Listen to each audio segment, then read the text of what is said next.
Author series is going on, and this morning we were fortunate enough to have one of the authors who will be speaking today.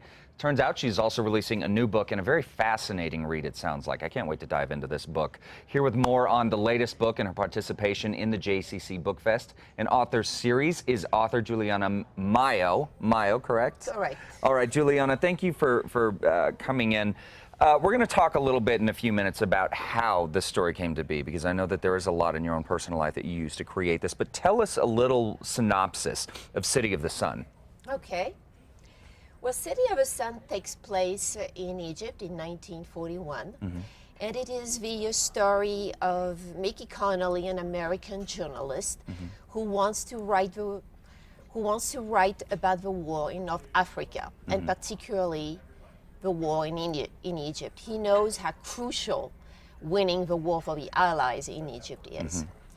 He gets unexpectedly recruited by the American embassy to find a Jewish refugee scientist who is hiding within Cairo's Jewish community. America wants him for the Manhattan Project. Okay.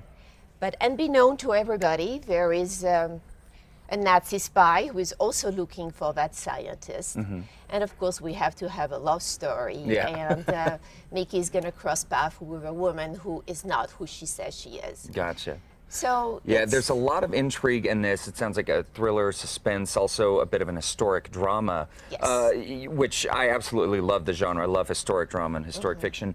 But you were actually born in Egypt, is that right? Yes. And you came to the States during the Suez Crisis, is that right? No, I was expelled from Egypt. You were expelled from Egypt, okay. Yes, during the Suez Crisis. And my mother had a French passport, so we immigrated to France. Okay. And I lived in France until the age of 18 before immigrating to the United States. Okay. And I've been here ever since. And you've been here since. Okay. Right. So tell us what inspired you to write this. I know it took a while for you to really kind of come to a place where you felt that you could write about somewhat of your experiences in the past and marry it into an historic fiction. But tell us about the process of deciding, okay, now is the time that I'm going to write this story. Well, you know, for us immigrants, our roots are very important to understand. And I think it takes a time in your life when you are somewhat settled to be able to really go back and delve into these roots. And for me, it was, and it turned out incredibly important to understand those roots. I was born in Egypt. My mother had a French passport. My father was Italian. I had a grandfather who was born in Palestine, another grandmother in Lebanon and Syria, and I mean, from all over the place. And I wanted to understand who were my parents, who were the Jews of Egypt. We were Jewish, and what were the Jews doing in Egypt?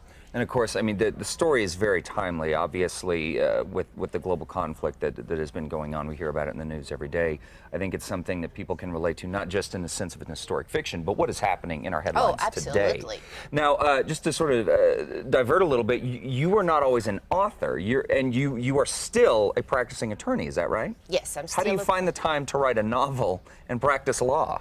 Well, you basically run on empty all the time. You don't sleep. You get rid of sleep. Yes, is that right? You wake up very early in the morning and you do what your passion tells you to do. And in my case, it was really to write. Yeah. How often or how long on a daily basis would you say that you would work on this? About would it be a couple 4 hours? or 5 hours a day. 4 or 5 hours in and addition to your law practice. Right, and but at some point the writing took over. Yeah. But it was so fascinating. I mean, you know, to be writing about this time. Yeah. Cairo being perhaps the most exotic city in the Arab world and the most cosmopolitan. Yeah. With very large foreign communities, Jews, Yeah. Europeans, Christians, Arabs, all living together in harmony. Wow. And it was just a wonderful discovery about this world, and I knew I just had to write about it. So the hours just accumulated without me even You weren't even noticing thinking about it. No. Yeah, that's fascinating. All right, so people are going to get a chance to hear you speak at the Jewish Community Center during the author series. So Yes. tell us when and where that is happening. That's going on today, is that right? It's happening today at 11:30 at the Jewish Community Center. And I know that space is limited, but I understand that there are a few available seats. So call and come and take the journey to Cairo. Yeah, absolutely. And it is a beautiful campus if you've never been to the JCC. Well, for more information on Juliana's book and also on the JCC Book Fest and Author Series, head over to krqe.com. Click on links. We will have links to the JCC website, all the phone numbers that you need. Again, a few seats left. So get on it right away, folks, because I got a feeling this is going to sell out very quickly. Juliana, thank you so much for coming in. Thank you so for much. sharing your story. Absolutely. Really appreciate it. We'll be right back. Okay.